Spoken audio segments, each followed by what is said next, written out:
The top stories tonight in Y News. The government places the National Capital Region under COVID-19 Alert Level 3 beginning October 16. Senators are confident that the Supreme Court will uphold their power to detain formerly Executive Linconn Ong. Meanwhile, Health Secretary Francisco Duque supports call not to block Senate Blue Ribbon probe.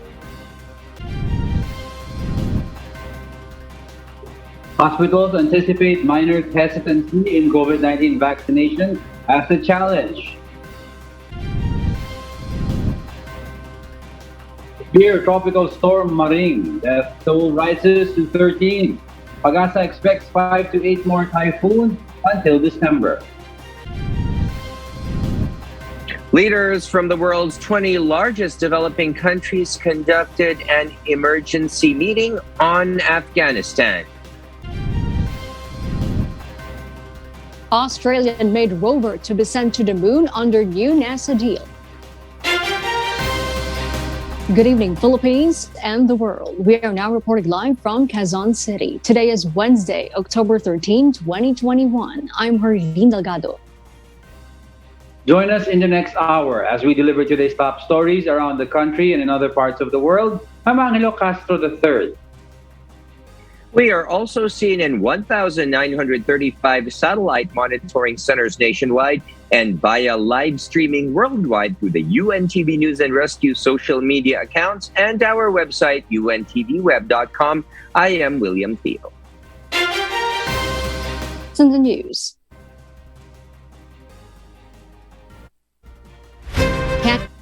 Presidential aspirant and Manila.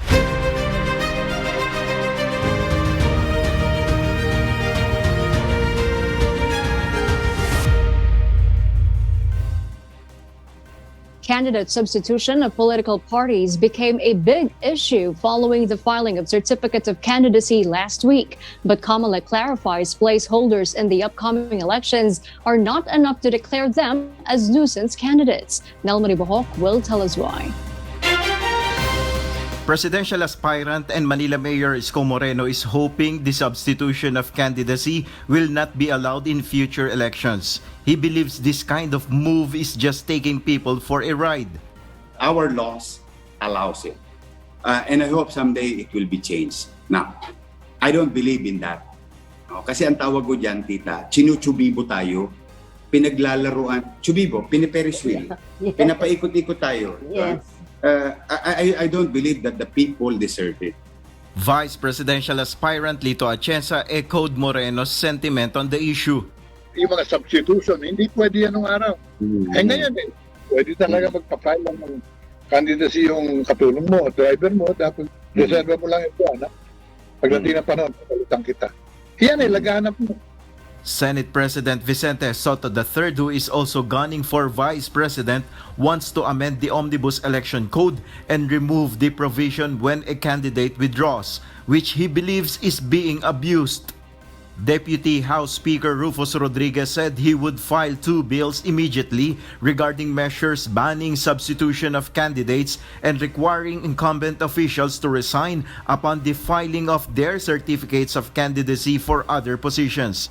Election law expert attorney George Erwin Garcia thinks banning candidate substitution will avoid political drama. At least, during the filing of the candidacy, magkakalantaran na talaga sino ba ang kandidato.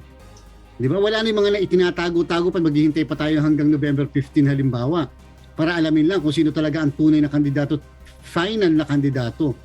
According to COMELEC, they will give their official position on the proposed legislation when they officially receive the copy of the proposal.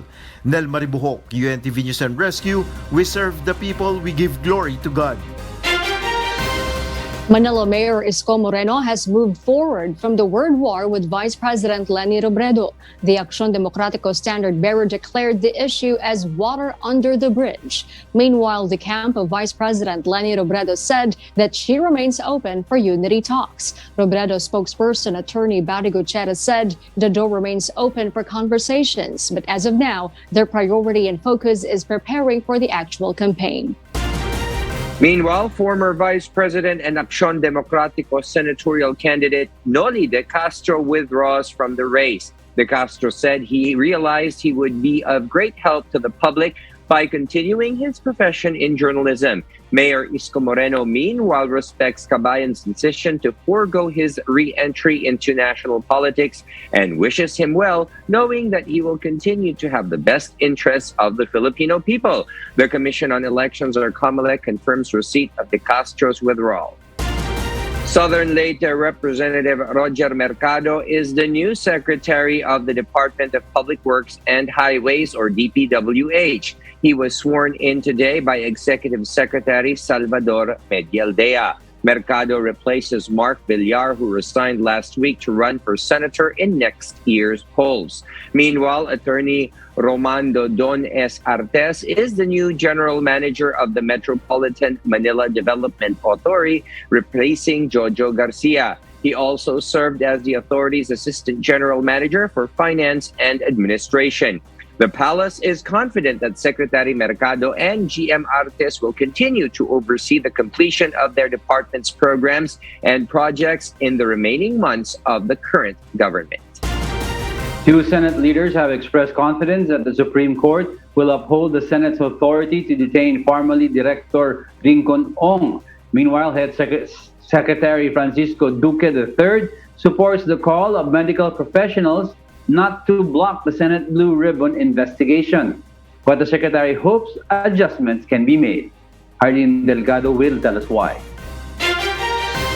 Senate Minority Leader Franklin Drilon maintains the Senate is legally correct in detaining formerly Director Linconn Ong. The veteran senator is confident that the Supreme Court will uphold the upper chamber's power to detain Ong, citing the Arnold versus Nazareno case in 1950.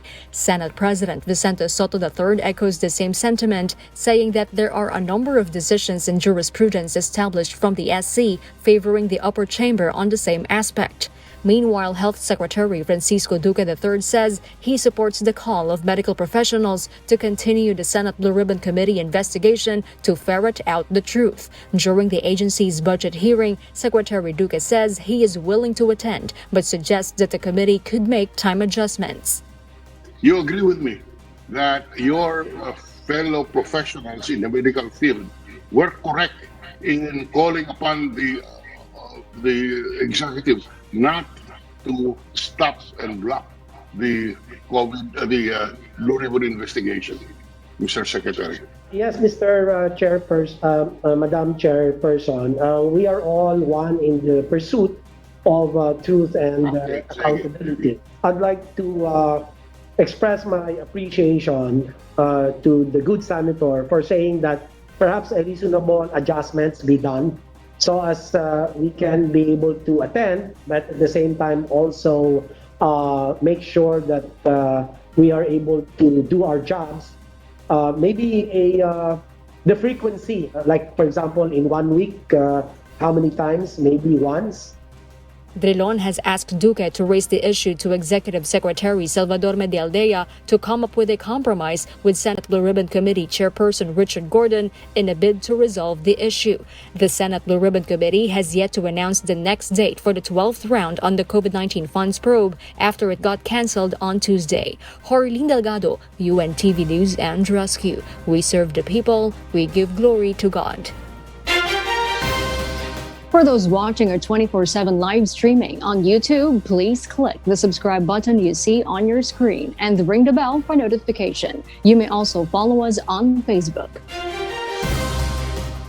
Students of Our Lady of Fatima University in San Fernando City, Pampanga, received their first dose of COVID-19 vaccines today. This is in preparation for the implementation of the expanded limited face-to-face classes in selected courses that require actual learning interactions. The inoculation was witnessed by Commission on Higher Education Chairman Prospero de Vera, officials of the National Task Force Against COVID-19, Department of Health, Central Luzon, and the local government.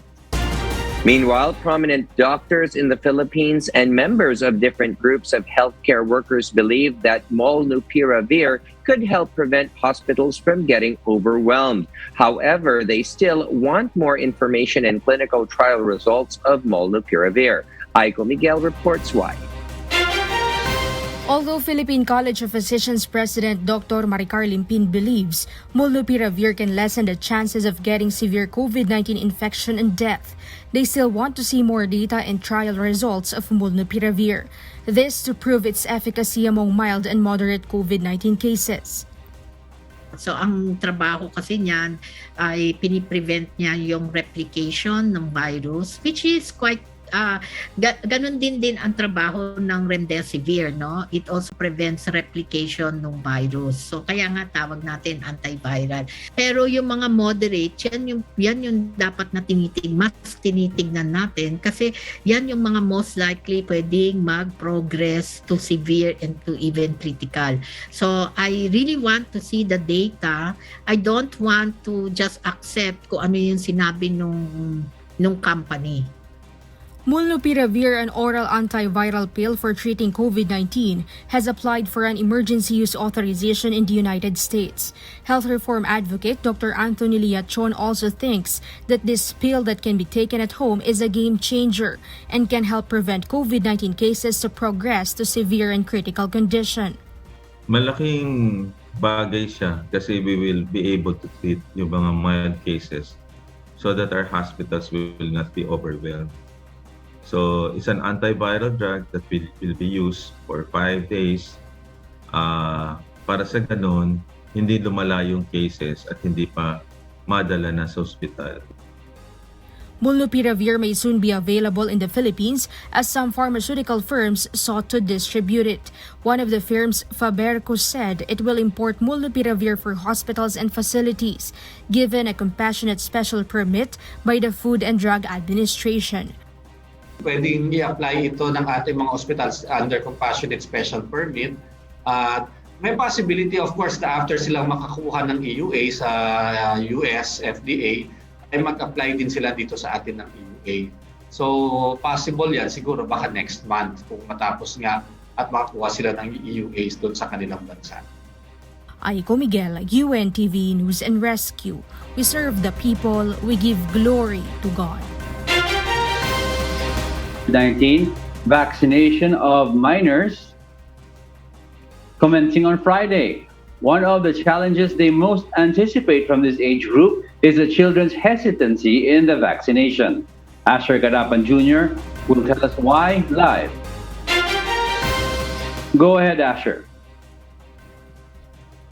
Diego Fedel Mundo Medical Center Medical Director Dr. Elsie Lynn Baronia Locson explains that it is common for pediatric patients to hesitate being jabbed. So the healthcare workers are continuously preparing for the pilot COVID-19 vaccination of minors scheduled to start on Friday. They are also disseminating information to the community so both the parents and children understand the importance of being vaccinated against COVID-19. Iba yung vaccination sa mga pedya, no? So there might be some hesitancy. Initially, okay sila, pero pagka naandun na sila for vaccination, baka mamaya magwala. The Department of Health initially ordered to prioritize minors with comorbidity in the age group of 15 to 17 years old, followed by those aged 12 to 14 years old. But in Fedel Mundo Medical Center, they plan to simultaneously vaccinate both age groups. Majority of our patients kasi na nag-register are 15 to 17, and very few ang nag-register ng below that age group. Kaya sabi namin kung pwede na rin namin isama yung 12 to 14, we can include them already po. Aside from Fedel Mundo Medical Center, the pilot vaccination of minors will be done in 7 other hospitals in Metro Manila, including the National Children's Hospital, the Philippine Heart Center, the Pasig City Children's Hospital, the Philippine General Hospital, the Makati Medical Center, St. Luke's Medical Center, and the Philippine Children's Medical Center. The list of minors who will be vaccinated will be comprised of patients from the respective hospitals. Local government units may also refer minors with comorbidity to the said hospitals. Diego, the Fedel Mundo Medical Center plans to do their simulation for the COVID-19 vaccination of minors tomorrow. They also target to vaccinate the children's parents and guardians in case they are not yet vaccinated. Diego. Thank you, Asher Kadapan Jr., reporting live. The World Health Organization supports the Department of Health community-based and catch-up routine immunization program against vaccine-preventable diseases. Janice Inhente will tell us why live. Janice, how important is this program, and what vaccines will the DOH provide for the children? Diego, according to World Health Organization representative to the Philippines, Dr. Rabindra Abayasinghe, because of the pandemic, the attention is now focused on the campaign against COVID-19. This somehow affected the awareness of many from other infectious diseases. I commend the Department of Health for the initiative. We have to live with COVID-19. And so it becomes imperative that we find ways to bring back our routine health services, because if we do not do so, the consequences could be catastrophic.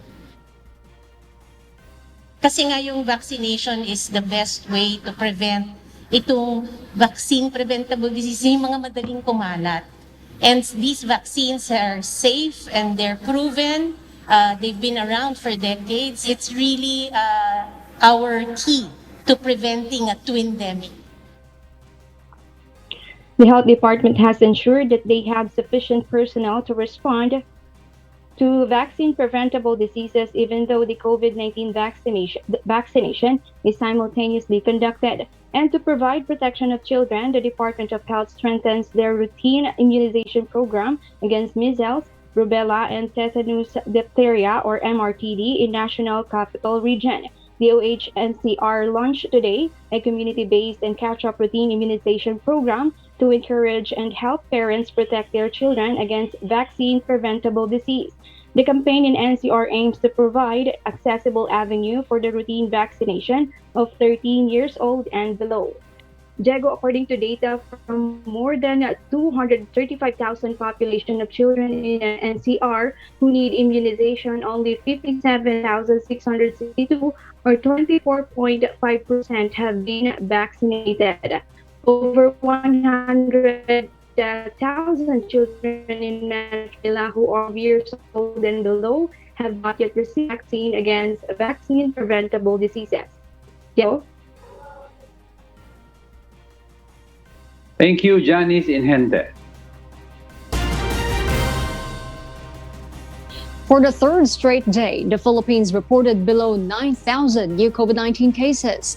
Today, the new infections were at 7,181, pushing the nationwide case count to 2,690,455.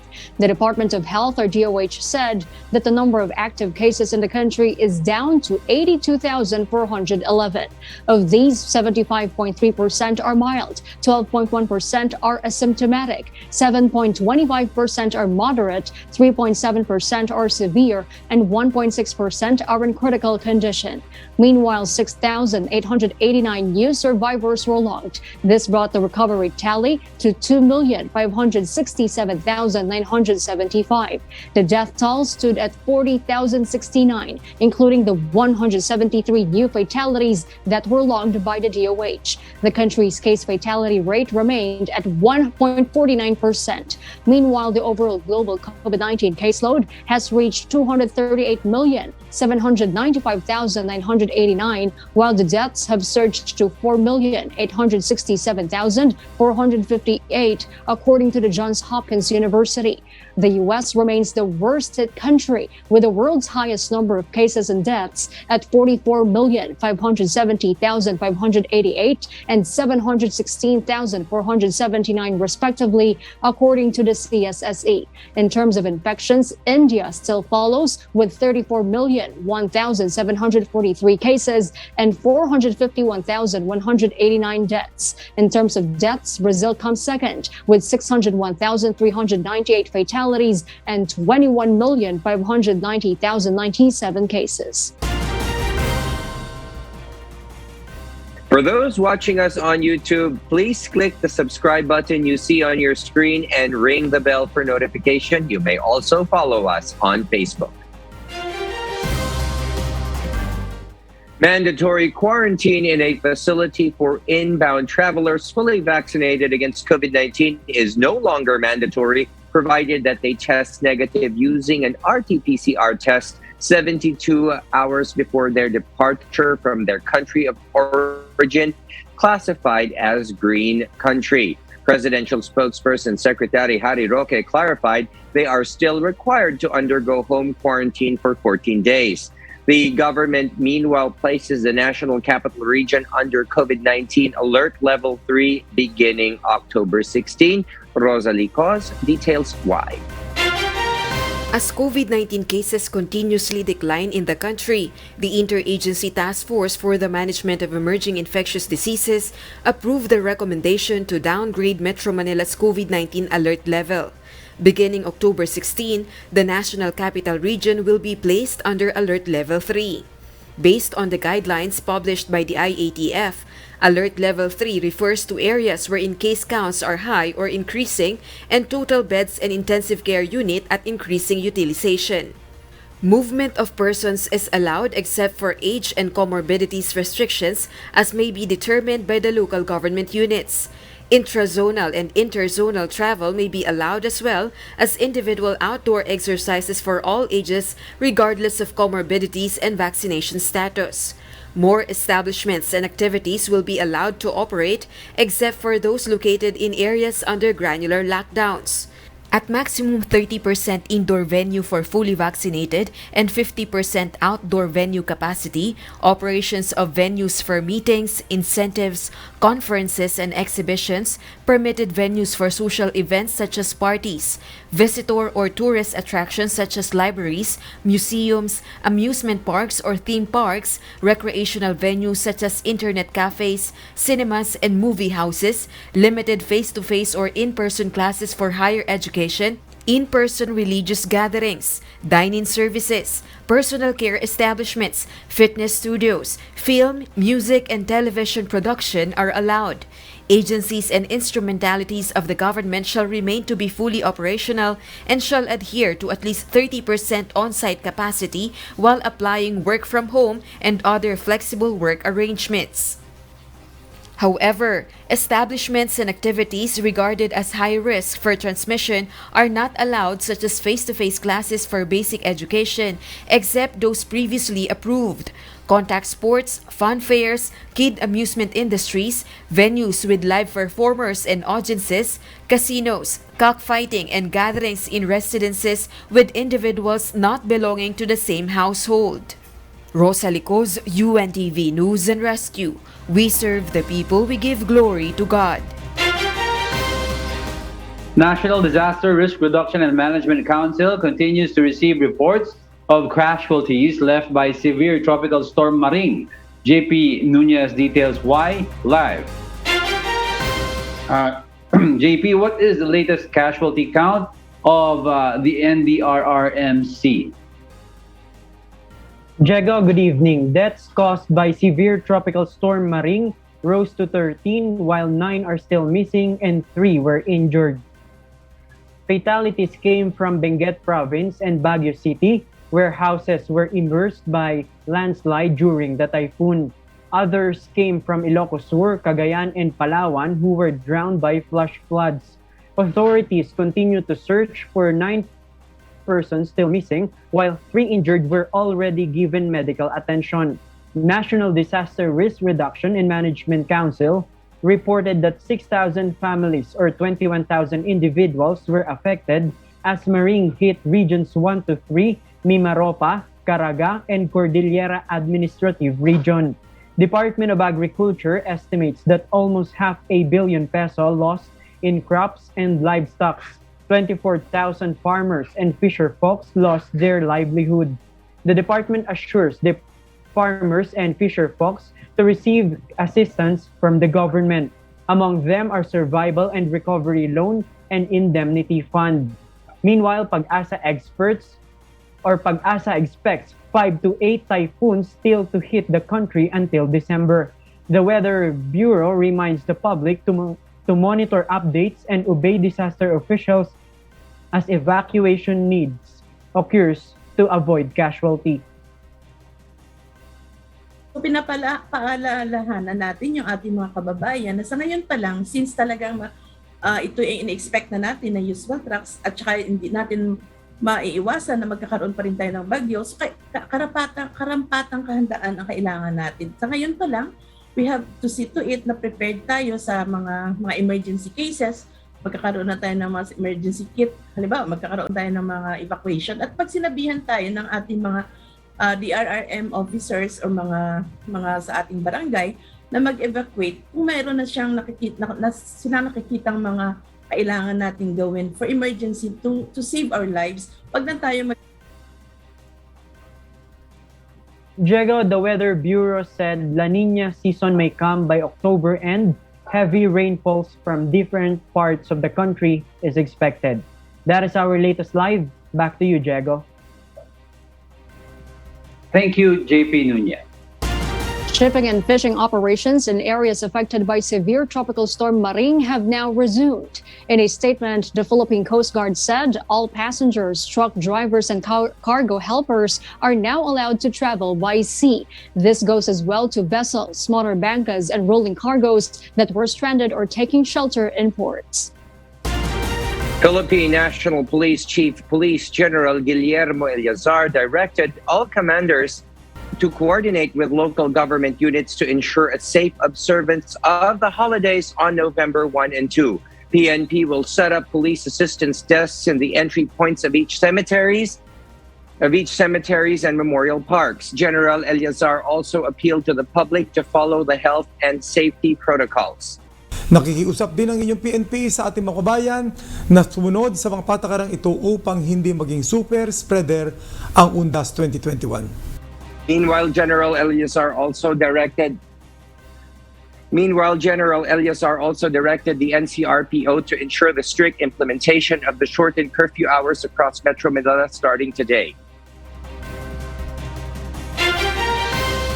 And for the news abroad, leaders from the world's 20 largest developing countries conducted an emergency meeting on Afghanistan. Marvin Delfin tells us why live.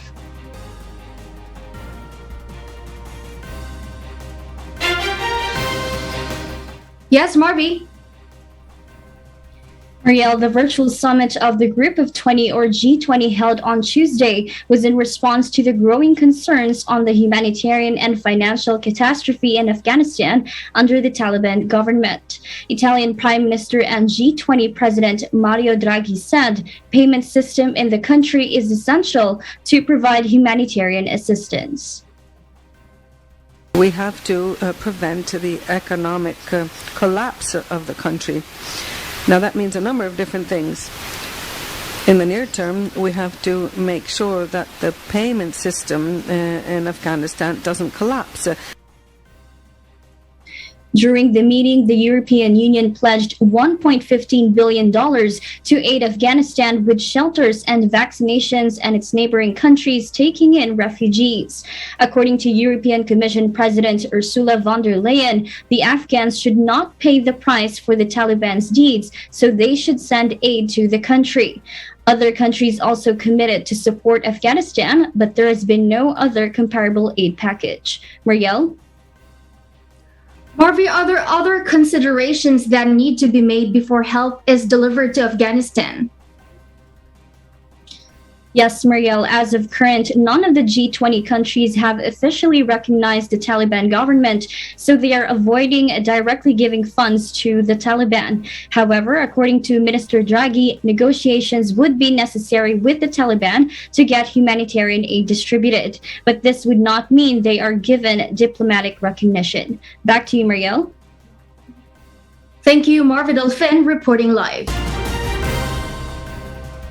More than 13,400 acres have burned down in California's Santa Barbara, forcing residents to evacuate out of the county. Maeve Dog will tell us why live. Yes, Maeve, please go ahead.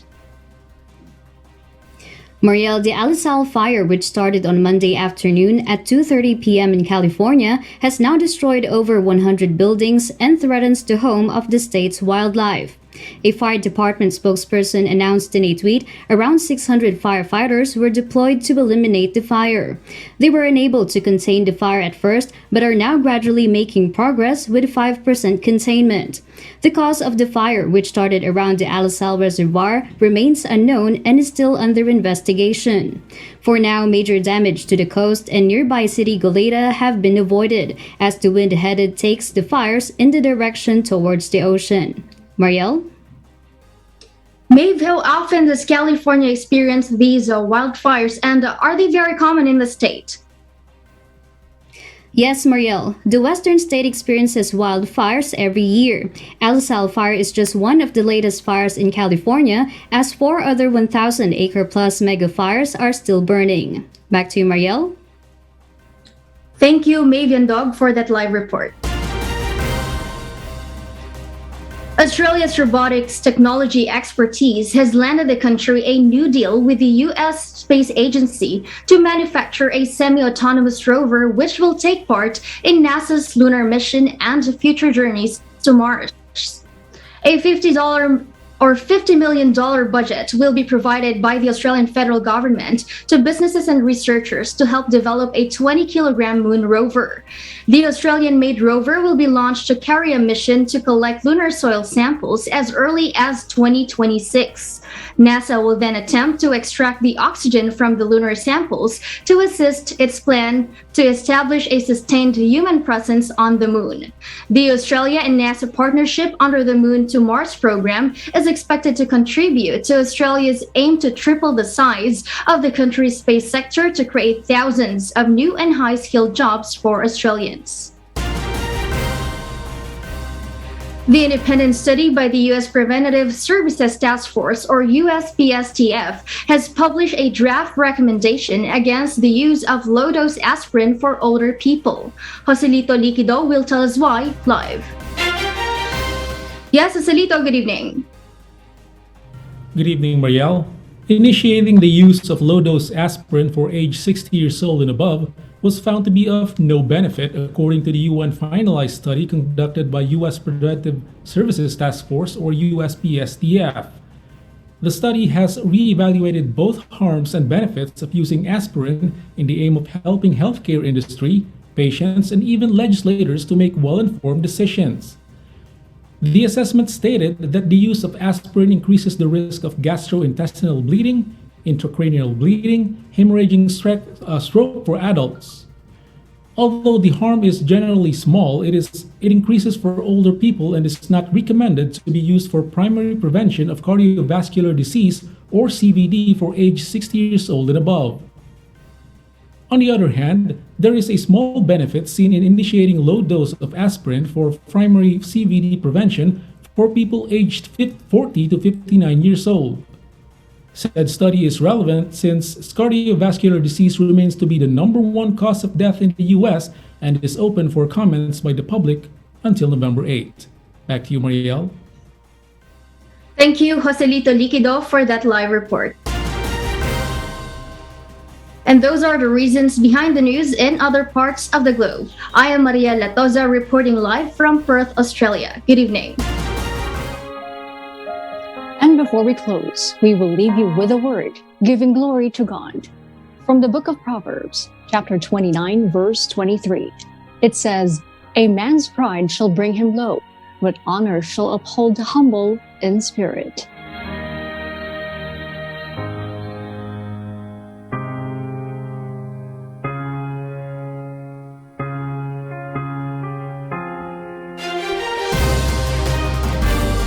And those are the reasons behind the news, October 13, 2021. I'm Herlene Delgado.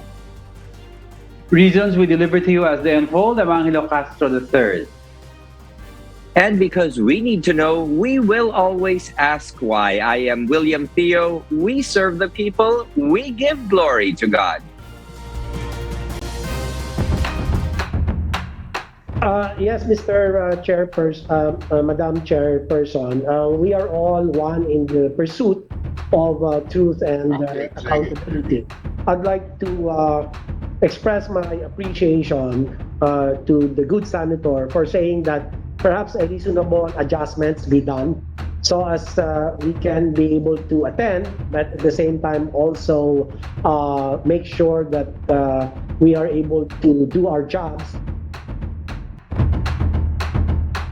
At least, during the filing of the candidacy, magkakalantaran na talaga sino ba ang kandidato. Di ba? Wala na yung mga itinatago-tago pa, maghihintay pa tayo hanggang November 15 halimbawa para alamin lang kung sino talaga ang tunay na kandidato, final na kandidato. Iba yung vaccination sa mga pedya, no? So there might be some hesitancy. Initially, okay sila, pero pagka naandun na sila for vaccination, baka mamaya magwala.